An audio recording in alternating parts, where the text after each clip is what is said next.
महाशिवरात्रि महापर्व के अवसर पर क्रोध, घृणा और नकारात्मक विचारों को त्यागें, जिससे कि आपका जीवन खुशहाल और सफल हो। ये कहना है इंद्रेश कुमार, आरएसएस के सदस्य। नमस्कार सर, ये पंचम धाम महामृत्युंजय महायज्ञ के सफल आयोजन के लिए आपको हार्दिक बधाइयाँ और शुभकामना। ये महाशिवरात्रि आज है, इस अवसर पर आपका क्या संदेश है, विशेष रूप से युवाओं को? ऐसा है और बच्चों को। महाशिवरात्रि चाहे सृष्टि के अंदर, प्रकृति के अंदर जितने विष हैं उनको शिव को अर्पित करके प्रकृति को विष मुक्त करना। आदमी में जितने विकार हैं उन विकारों से अपने आप को मुक्त करने के लिए शिव का अभिनंदन, जलाभिषेक और पूजा करना, क्योंकि मानव के विकारों का, विश्व का रेजिडेंशियल एड्रेस भी मानव के शरीर में। गुस्सा उसके मस्तिष्क में वास करता है, नफरत दिल में वास करती है, हिंसा और झगड़ा यानी गाली देना ये उसके मुख में वास करता है। इसलिए अनुष्ठान वालों ने हर एक से अपील की है कि मिलकर कोई ना कोई बाह्य विष और अपने मन, बुद्धि और शरीर का विष, इसका प्रत्याग करने का संकल्प इस महाशिवरात्रि के समय में करें। यह जो अनुष्ठान चला, इस अनुष्ठान ने इस बात का संदेश दिया है कि छुआछूत जहर भी है, अपराध भी है, हिंसा भी है। इसलिए अपने आप को छुआछूत मुक्त समाज को, बिहार को, देश को छुआछूत मुक्त करेंगे। इसी के साथ साथ संप्रदायों के नाम पर कट्टरता होकर हिंसा और दंगे, गाय का वध न हो, आदमी का धर्मांतरण न हो, मनुष्य के प्रति हिंसक न बने, बल्कि अपने अपने धर्म और जाति का स्वाभिमान रखें, जल्दी जितना जल्दी आइए, की निंदा न करके उसका भी सम्मान करें। Follow your own, respect all and join all.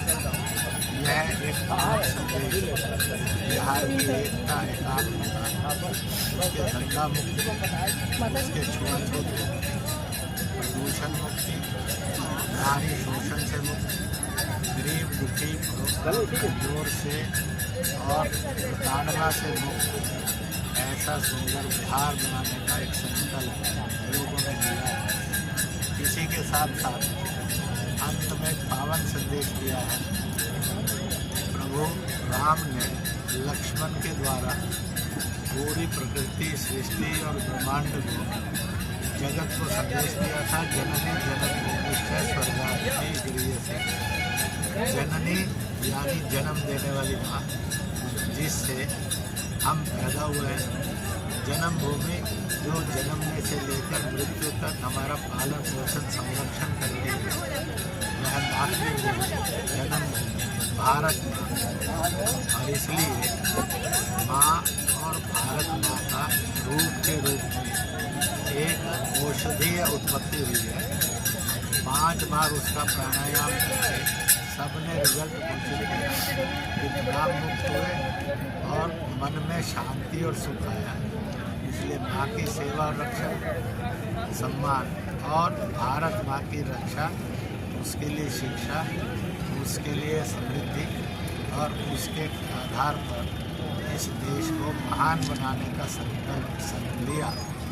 और इस औषधि का प्रतिदिन 1 बार जरूर सेवन करें, 5 बार माँ रूपी प्राणायाम करें। सबने किया, अधिकतम 3 बार करें। निश्चित है आदमी के औषधियों, तनाव और हिंसा का बिल खत्म हो जाएगा और सुख का, समृद्धि का, शांति का और भाईचारे का उसके शरीर के अंदर, परिवार के अंदर खेती लहलाएगी। इस इस प्रकार से संकल्प के साथ ये अनुष्ठान संपन्न हुआ। एक छोटा सा सवाल, एक एक चीज बस, और कुछ नहीं, बस एक छोटा, हिंदू राष्ट्र घोषित करने में इतना विलम्ब क्यों? हाँ? हिंदू राष्ट्र घोषित करने में भारत को विलम्ब क्यों हो रहा है? विलम्ब कुछ नहीं हो रहा।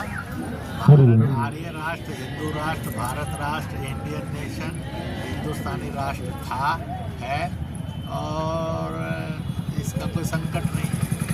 इसलिए घोषणा करने से चीज़ें नहीं हो जाती, कर्म से होती है। इसलिए विलम्ब कुछ नहीं है। लोगों के दिमाग में आ गया है कि शायद है नहीं, ये था, है। इस देश के अंदर 99.999% मुसलमान और ईसाई भी कन्वर्टी हैं, विदेशी नहीं है, सनातनी देसी हिंदुस्तानी है। अमृति जी न्यूज़ की ओर से आपको हार्दिक शुभकामनाएं, आप बधाई कि आप अपने मिशन में कामयाब हों।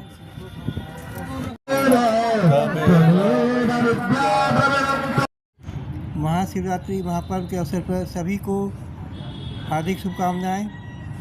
अमृति जी न्यूज़ को सब्सक्राइब कीजिए विश्व शांति के लिए। रंजन कुमार, अमृति जी न्यूज़, पटना, बिहार। जय हिंद, जय भारत, वंदे मातरम।